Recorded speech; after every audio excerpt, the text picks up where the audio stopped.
या ठिकाणी पेट्रोलिंग आणि फिक्स पॉईंट सुरू आहे. सिच्युएशन अंडर कंट्रोल आहे आणि त्या पद्धतीने जे काय घटना घडली त्या पद्धतीने पुढील कारवाई सुद्धा आमची सुरू आहे.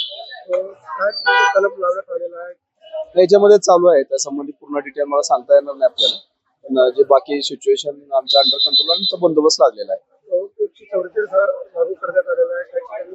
हा, याच्यामध्ये कर्फ्यूचे Kotwali police station, Ganeshpeth police station आणि तहसील पोलीस स्टेशन या एरियामध्ये रात्री जी घटना घडली त्या परिसरामध्ये संचारबंदी लागू केली. पोलीस जखमी झाले आहेत. याच्यामध्ये काही सिनियर ऑफिसर आणि स्टाफ आमचा जखमी आहे, ते उपचार करतात. किती लोकांना डिटेन करण्यात आलं आहे? आतापर्यंत एकूण रात्री आम्ही 46 लोकांना डिटेन केलं आहे.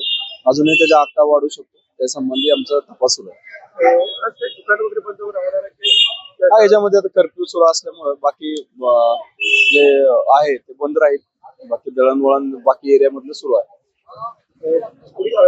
स्थिती काय सांगते? Situation under control.